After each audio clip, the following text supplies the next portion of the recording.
आपने भोजपुरी में, क्योंकि वो शब्द इतने वायरल हो गए थे कि आज भी अगर सोशल मीडिया पर वो वीडियो सर्कुलेट होते हैं तो लोग कहते हैं कि शैलेंद्र जी से एक बार ही कह दीजिए, कुछ भी कह दीजिए भोजपुरी में। मैं बताता हूँ मैंने क्या कहा था वहाँ पर। जब वहाँ मैं पहुँचा तो वहाँ पर नारे लग रहे थे। नारे लग रहे थे मिल के ख़िलाफ़, नारे लग रहे थे पुलिस के ख़िलाफ़। तो मैंने अपनी जिप्सी पर खड़ा रह के भोजपुरी में यही कहा कि आप लोगन के अगर ऐसन बुझा था कि पुलिस वाला गलत बात, हम पुलिस का मुखिया बनी है जा, आप हमके घेर लें या हमके जवन चाहें तवन कर लें, उसे आप लोग अगर शांत हो जाएं तब ठीक। बड़ा avoid. I know you are the man with a perfection और you are a man with a smiling face, और कहीं ना कहीं लैंग्वेजेस से ही आपको जाना भी जाता है, क्योंकि आसान बात नहीं है कि एक प्रदेश में रहना फिर दूसरे में रहना, लेकिन प्रदेश के बाहर भी रह के इतना। चलिए, I have spoken enough of languages, but आपकी एक लास्ट रिक्वेस्ट मैं कंसीड करता हूँ। मैं मराठी में एक बात आपको बताना चाहता हूँ। जेव्हा पण कोण मला भाषांच्या बाबतीत विचारपूस करतो तेव्हा मला असंच वाटतं की भाषा आपण सगळ्यांनी शिकली पाहिजे। इसका मतलब ये होता है कि जब भी मुझे कोई लैंग्वेजेस के बारे में पूछता है तो मैं उनसे यही कहता हूँ कि हम सबको, बिकॉज हम भारत एक ऐसा मुल्क है जहाँ बहुत सारी भाषाएं बोली जाती हैं, तो हम सबको भाषाओं में रुचि लेनी चाहिए और वो सीखना चाहिए। असली डोगरा शान है। अच्छा, कठुआ के लोग तो आपको भूल नहीं पाएंगे, आप उनको भूल पाएंगे? Never, not a chance, not a possibility. मैंने कहा है कि मैं सिर्फ अपना पदभार एसएसपी का छोड़ रहा हूँ कठुआ से। A part of me still stage in Kathua and it will always remain सो। कुछ अच्छी यादें हैं कठुआ में जो आप साझा करते हैं परिवार के साथ, कि जब आपको पता चलता है कि चलिए अब आप यहाँ से जा रहे हैं, कहीं ना कहीं आंखों में नमी आई होगी, कोई इमोशनैलिटी उस चीज़ से जुड़ी होगी? एक हो तो बताऊं मैं आपको, ये ऐसी कई हैं। कठुआ का हर एक दिन एक याद के तरह मुझे महसूस होता है, बट जो खास मुझे याद है कि मुझे हो गया था कोविड, और बहुत बुरी तरह से हुआ था। मेरे लंग्स इन्वॉल्व थे, हाई टेम्परेचर था, मैं सिम्टोमेटिक था, मैं एक स्पेशलाइज यूनिट में मुझे एडमिट करना पड़ा, मैं ट्रीटमेंट सीटी स्कैन्स हो रहे थे, और उस समय कठुआ में हवन किया जा रहा था कि मैं किसी तरह ठीक होकर वापस आऊँ। और हवन कराने वाले मेरे परिवार के व्यक्ति नहीं थे, मेरे परिवार के लोग नहीं थे, वो कठुआ के आम जनता था। और बतौर मेरी तैनाती जो वहाँ पे एक बटालियन में भी हुई थी जो श्रीनगर शहर का लॉ एंड ऑर्डर देखती थी, तो मेरी सारी पुलिसिंग जो हुई है वो ज़्यादातर मेरा फोकस घाटी में ही रहा है, और जो सफ़र रहा है घाटी का वो एक बहुत यादगार सफ़र रहा है। तो एक ऐसा समय भी था, हमने कहीं पर पढ़ा भी था कि आतंकी आपके सामने थे, लेकिन आपको उनको सरेंडर के लिए मजबूर करना था कि वो मेन स्ट्रीम में आ जाए, एक अच्छे नागरिक के लिए बने। तो वो कैसा समय रहा आपके लिए? और आपने कश्मीरी में कुछ लफ्ज़ कहे थे उनसे। ये बेसिकली देखिए, आप 2018 का हुआ है, एक एनकाउंटर चल रहा था और उनमें 5 आतंकी घर में छुपे हुए थे। और क्योंकि मैं पहले भी एसएसपी शोपियां रह चुका था, वो मेरा दूसरा टर्म था, उनमें से कुछ को मैंने पहले भी डील किया था जब वो आतंकी नहीं थे तब। और मुझे पता था कि इनको मौका देना बहुत ज़रूरी है, और एक जम्मू कश्मीर पुलिस की हमेशा कवायद रहती है that it's not a blood thirsty force. ये नहीं चाहती कि भाई कल आतंकवादियों को मार मार के लाया जाए, हमेशा एक मौका दिया जाता है दौरान एनकाउंटर। आप देखें ये प्रचलन है, उन दिनों भी ये प्रचलन था कि हम उनसे बात करें, उनको हम मनाएं कि आप ये गलत रास्ता छोड़ें और मेन स्ट्रीम में आ जाएं।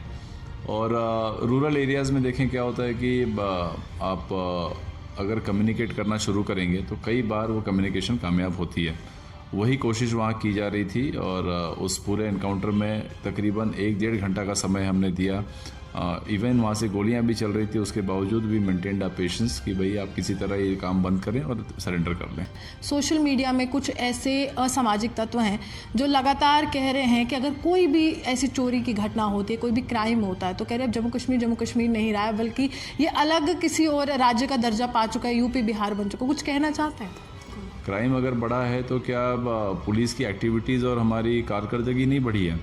तो एक ब्लैंकेटली एक पब्लिक परसेप्शन क्रिएट कर देना ये बड़ा आसान सा बात होता है। तो इस चीज़ को स्टडी करना बड़ा ज़रूरी है, क्राइम के आंकड़े देखना बड़ा ज़रूरी है। किस नैवेद्य का क्राइम बढ़ा है? क्या ग्रीवियस क्राइम बढ़े हैं? क्या पेटी क्राइम्स बढ़े हैं? क्या चीटिंग के क्राइम्स बढ़े हैं? मुझे नहीं लगता कि पिछले 2 सालों में कोई ऐसा क्राइम हुआ हो पूरे JNK में जिसने पूरे समाज को झंझोड़ के रख दिया हो। यहाँ पे जितने बड़े बड़े क्राइम हुए हैं वो तो 2019 के पहले ही हुए हैं। मैं बड़े बड़े एग्जांपल्स आपको दे सकता हूँ। अभी आपसे पहले मैं एक चैनल से बात कर रहा था तो मैंने वो इनफेमस चोपड़ा मर्डर केस के बारे में जिक्र किया। तो अभी इस बारे में कहना it is too early, but yes, अगर क्राइम बढ़ रहा है तो उसके पीछे क्राइम की फंक्शनैलिटी भी है। जैसे जैसे सोसाइटी डेवलप होती है, सोसाइटी में ज़राए आते हैं, वहाँ पे डेवलपमेंट के आसार आपको नज़र आते हैं, तो उसके साथ साथ क्राइम आता है। Los Angeles is known as the crime capital of the world, जबकि America one of the most industrialised and one of the most forward nations हैं। आप अगर देखें यूपी का मुजफ्फरनगर, तो पर कैपिटा इनकम में इंडिया के टॉप 5 में आता है वो, और इसीलिए वहाँ क्राइम ज़्यादा है। जहाँ पैसा होगा, जहाँ पर समृद्धि आएगी, वहाँ पर क्राइम बढ़ता ही बढ़ता है। इसको आप और मैं चेंज नहीं कर सकते। जम्मू कश्मीर में एक ऐसे नायक रहे, या फिर मैं कहूँ एक ऑफिसर ने नायक की भूमिका निभाई कि सोशल मीडिया पर भरपूर प्यार पाया, और चाहे केंद्र सरकार हो, चाहे जम्मू कश्मीर का प्रशासन हो, सब ने बहुत प्यार दिया और सराहा भी। और हाल ही में इनको एक अवार्ड से नवाजा गया है, सम्मानित किया गया, क्योंकि कोरोना काल में काम करना बहुत मुश्किल था और इन्होंने बखूबी दिखाया। जब इंटर डिस्ट्रिक्ट की बात होती थी, बाहरी राज्यों से लोग यहाँ पर आते थे, किस तरह से कोरोना काल में काम करते हैं, और अपने पुलिस ऑफिसर्स की कहीं ना कहीं शान माने जाते थे। तो मेरे साथ SSP कठुआ यहाँ पर मौजूद है, शैलेंद्र मिश्रा, जिनसे बात करने की कोशिश करेंगे कि किस प्रकार का वो समय था, क्योंकि घाटी से लेकर कठुआ तक का सफर काफी लंबा था। और आज दर्शकों को क्या बताना चाहते हैं कि अगर पुलिस के साथ किस तरह का रिलेशन रखना है, और पुलिस से डरना नहीं है बल्कि योगदान देते हुए साथ में काम करना है। शैलेंद्र जी, सबसे पहले तो आपको बहुत बहुत शुभकामनाएं कि इतना बड़ा सम्मान आपको मिला, कि यहाँ पर सांसदों ने आपको सम्मानित किया। तो सबसे पहले मैं शुरुआत करूँगी कि घाटी में सफ़र कैसा रहा? घाटी में मेरी शुरुआत ही घाटी से हुई थी। मेरा प्रोबेशन जो हुआ वो शेरगढ़ी थाने श्रीनगर से हुआ। मैं वहीं SDPO वेस्ट बना, उसके बाद मैं SP वेस्ट वहाँ रहा, SSP कारगिल रहा, ऊपर जाके लद्दाख रीजन में SSP शोपियां 2 बार रहा, SDPO चरार शरीफ रहा, पूरे घाटी कश्मीर का मैं रूरल ट्रैफिक SP भी रहा। और बतौर मेरी तैनाती जो वहाँ पे एक बटालियन में भी हुई थी जो श्रीनगर शहर का लॉ एंड ऑर्डर देखती थी। तो मेरी सारी पुलिसिंग जो हुई है वो ज़्यादातर मेरा फोकस घाटी में ही रहा है, और जो सफ़र रहा है घाटी का वो एक बहुत यादगार सफ़र रहा है। तो एक ऐसा समय भी था, हमने कहीं पर पढ़ा भी था कि आतंकी आपके सामने थे, लेकिन आपको उनको सरेंडर के लिए मजबूर करना था कि वो मेन स्ट्रीम में आ जाए, एक अच्छे नागरिक के लिए बने। तो वो कैसा समय रहा आपके लिए? और आपने कश्मीरी में कुछ लफ्ज़ कहे थे उनसे। ये बेसिकली देखिए, आप 2018 का हुआ है, एक एनकाउंटर चल रहा था और उनमें 5 आतंकी घर में छुपे हुए थे। और क्योंकि मैं पहले भी SSP शोपियां रह चुका था, वो मेरा दूसरा टर्म था, उनमें से कुछ को मैंने पहले भी डील किया था जब वो आतंकी नहीं थे तब। और मुझे पता था कि इनको मौका देना बहुत ज़रूरी है, और एक जम्मू कश्मीर पुलिस की हमेशा कवायद रहती है that it's not a blood thirsty force. ये नहीं चाहती कि भाई कल आतंकवादियों को मार मार के लाया जाए। हमेशा एक मौका दिया जाता है दौरान एनकाउंटर। आप देखें, ये प्रचलन है, उन दिनों भी ये प्रचलन था कि हम उनसे बात करें, उनको हम मनाएं कि आप ये गलत रास्ता छोड़ें और मेन स्ट्रीम में आ जाएं। और रूरल एरियाज़ में देखें क्या होता है कि आप अगर कम्युनिकेट करना शुरू करेंगे तो कई बार वो कम्युनिकेशन कामयाब होती है। वही कोशिश वहाँ की जा रही थी, और उस पूरे एनकाउंटर में तकरीबन 1-1.5 घंटा का समय हमने दिया। इवन वहाँ से गोलियां भी चल रही थी, उसके बावजूद भी मेंटेन्ड आप पेशेंस कि भाई आप किसी तरह ये काम बंद करें और सरेंडर कर लें। तो एनकाउंटर का समय एक ऑफिसर के लिए कहीं ना कहीं, जब आप पुलिस में जाते हैं, आप किसी भी सेवा में जाते हैं जहाँ पर आपको देश की सेवा करनी होती है, तो आप सबसे पहले सबसे खतरनाक एक ऑपरेशन यही होता कि एनकाउंटर को फेस करना होता है। जब आप अपनी लाइफ का फर्स्ट एनकाउंटर फेस किया था, उस समय कैसा महसूस हुआ था और क्या जहन में आ रहा था सबसे पहले? अब जो प्रश्न आपने पूछा उसके 2 हिस्से हैं। पहली बात तो मैं ये नहीं मानता कि एनकाउंटर सबसे खतरनाक मोड होता है किसी अफसर के जीवन में। मुझे लगता है कि जो लॉ एंड ऑर्डर सिचुएशंस होती हैं, जहाँ पे एक बहुत बड़ा मॉब आप पर पथराव कर रहा होता है, आगजनी कर रहा होता है, और आप वहाँ पर बहुत ज़्यादा यूज़ ऑफ फोर्स नहीं कर सकते, वो एक बड़ा ट्रिकी सिचुएशन होता है और बड़ा भयानक होता है। एनकाउंटर्स, क्योंकि अब जम्मू कश्मीर पुलिस इस बात में काफ़ी मंझी हुई है। हम तकरीबन 30 साल से इस जंग को लड़ रहे हैं अपने सिस्टर एजेंसीज के साथ। तो encounters are not qualifying the exact criteria what you are setting. हाँ, जब पहली बार मैं किसी एनकाउंटर का हिस्सा बना था जहाँ पे हमने जो ऑपरेशन लॉन्च किए थे, तो यस, डर लगना बड़ा स्वाभाविक है। फायरिंग रेंज में गोलियां चलाना, फायरिंग रेंज में एम प्रैक्टिस करना और एक लाइव एक्शन के अंदर गोलियों की आवाज़ सुनना, इसमें ज़मीन आसमान का फ़र्क होता है। डर भी लगता है, एंग्जाइटी बहुत ज़्यादा होती है, घबराहट तब तक रहती है जब तक आपका एनकाउंटर ख़त्म ना हो जाए और आप अपने यूनिट में वापस ना चले जाएं। तो मेरी भी कुछ ऐसी भावनाएं रही थी जब मैं पहली बार किसी एनकाउंटर में शामिल हुआ था। तो अपनी टीम को कैसे प्रोटेक्ट करते हैं कि बीइंग ऑफिसर बहुत बड़ी रिस्पॉन्सिबिलिटी होती है कि खुद तो डरना नहीं है लेकिन जो साथ वाले हैं उनको भी हौसला देना है, तो उनको कैसे प्रोटेक्ट करते हैं आप? आपको लीडरशिप प्रोवाइड करनी होती है और लीडर वही होता है who knows the way, who shows the way and who goes the way. आपको पता रहना चाहिए कि आगे होने वाला क्या है और ये बात आप अपनी टीम को भली भांति बता दें, उनको कम्युनिकेट कर दें। आपका प्लान रेडी होना चाहिए और आपका प्लान रेडी है और उस प्लान के हिसाब से काम करने के लिए आपको स्वयं वहाँ पर मौके पर खड़े होकर उनको बताना है कि इस तरह से करिए। उसको कहते हैं शोज द वे। और बताने के बाद आप अपने आप को वहाँ से विड्रॉ मत करिए। अगर आपने 10 पार्टियाँ लगाई हैं तो किसी ना किसी एक पार्टी के साथ आप भी मौजूद रहिए ताकि आपकी टीम को पता रहे the commander is standing in between you. और देखिए ये गेम ऑफ चेस की तरह होता है। The king needs to be protected at all cost. तो आपको अपनी प्रोटेक्शन भी रखनी है because if the king falls the game ends. आपको ये हमेशा याद रखना है कि the entire team is looking up to you. अपनी प्रोटेक्शन करना और आप जब प्रोटेक्टेड रहेंगे और आप अपनी कमांड देते रहेंगे, आप ये इंश्योर कर लेंगे कि जितने भी लोग आपके साथ गए थे उस ऑपरेशन में वो सुखरूप वापस आए हैं। एक सवाल ये भी है कि हमने एक सोशल मीडिया पर वीडियो देखी थी जो काफ़ी ज़्यादा वायरल हुई थी। आपने भोजपुरी में बहुत से लोगों को संबोधित किया था और कुछ ऐसे शब्द कहे थे कि जो गुस्से में लोग थे वो बिल्कुल प्यार से उस जगह से निकल गए। और कठुआ से वो कैसा समय रहा आपके लिए कि आपने कहीं ना कहीं उनको अपनापन दिखाया था? चिनाब टेक्सटाइल मिल के कुछ मजदूर थे जिनकी संख्या तकरीबन 4-4.5 हज़ार के आसपास थी, जिनके बीच में एक मिसअंडरस्टैंडिंग पैदा हो गई थी अपने सैलरीज और वेजेस को लेकर। वो कोविड का दौर था, मिल बंद थी और उनको ये उम्मीद थी कि मिल बंद होने के बावजूद उनको पूरी तनख्वाहें मिलेंगी। मिल ने जो तनख्वाह उनके पर डाली थी उनके अकाउंट में उनको नाकाफ़ी थी। वो अपने घरों को जाना चाहते थे बट उस समय प्रोटोकॉल अलाउ नहीं करता था किसी को माइग्रेट करना अलाउ करना। उनके स्टेट से उनकी हामी नहीं आई हुई थी।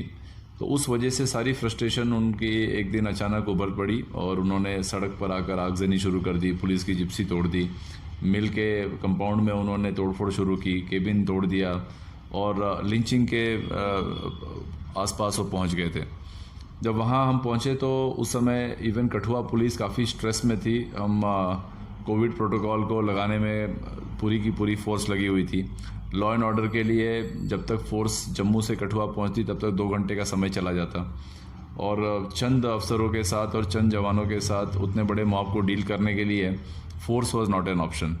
फिर एक ही ऑप्शन था कि किसी तरह, जैसे हम बड़ा एक फेमस एक सेइंग है हिंदी में कि साम दाम दंड भेद आपको इस्तेमाल करना है।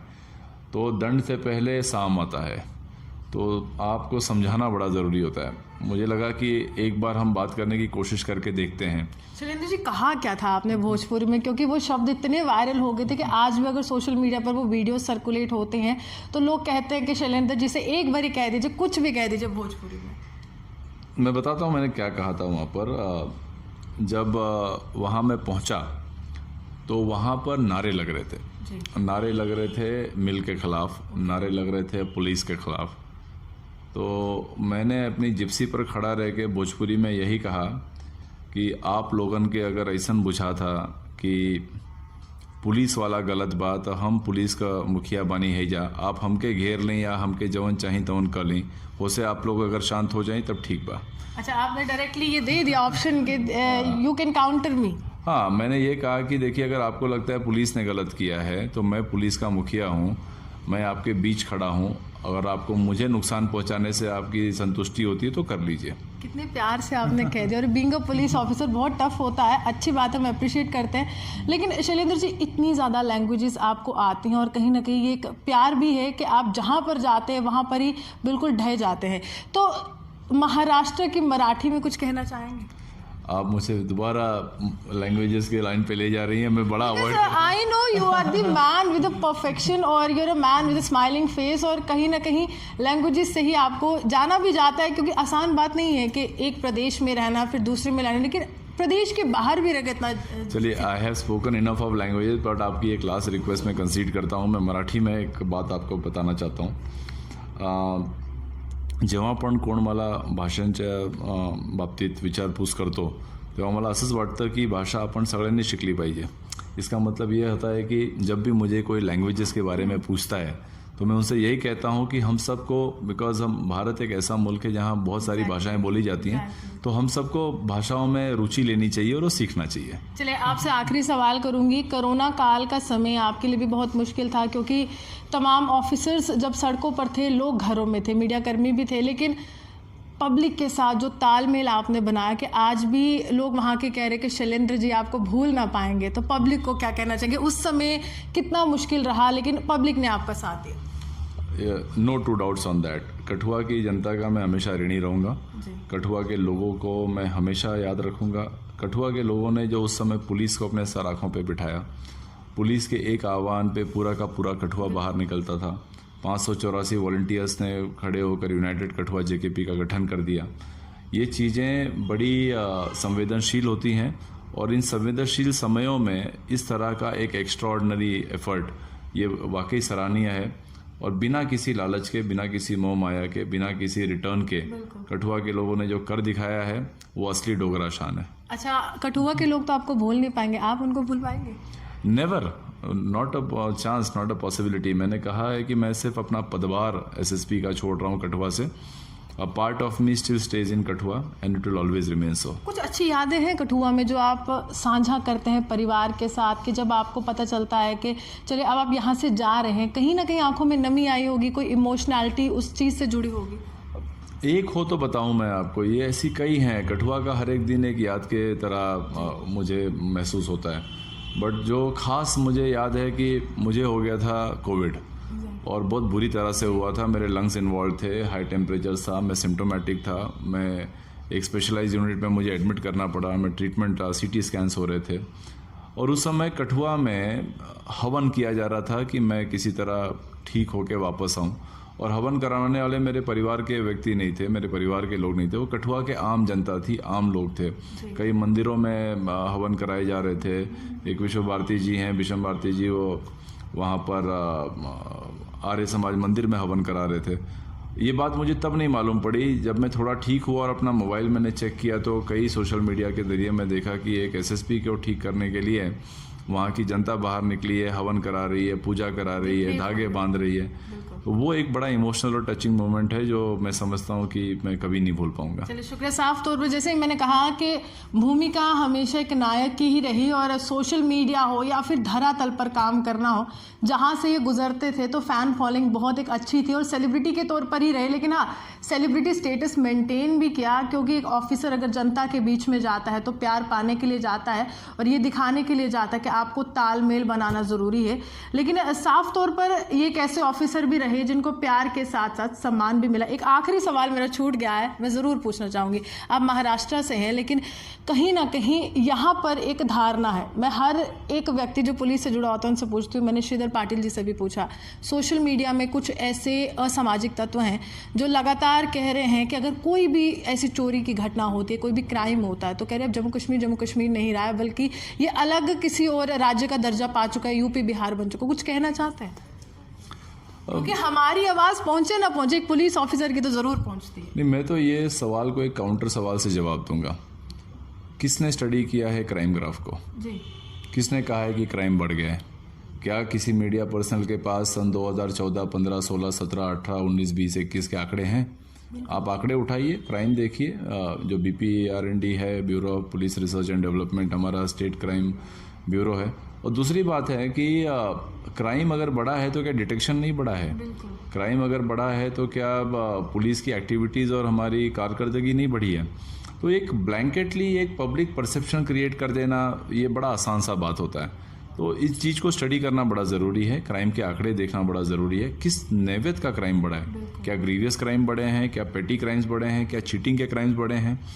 मुझे नहीं लगता कि पिछले 2 सालों में कोई ऐसा क्राइम हुआ हो पूरे JNK में जिसने पूरे समाज को झंझोड़ के रख दिया हो. यहाँ पे जितने बड़े बड़े क्राइम हुए हैं वो तो 19 के पहले ही हुए हैं। मैं बड़े बड़े एग्जांपल्स आपको दे सकता हूँ। अभी आपसे पहले मैं एक चैनल से बात कर रहा था तो मैंने वो इनफेमस चोपड़ा मर्डर केस के बारे में जिक्र किया। तो अभी इस बारे में कहना it is too early, but yes, अगर क्राइम बढ़ रहा है तो उसके पीछे क्राइम की फंक्शनैलिटी भी है।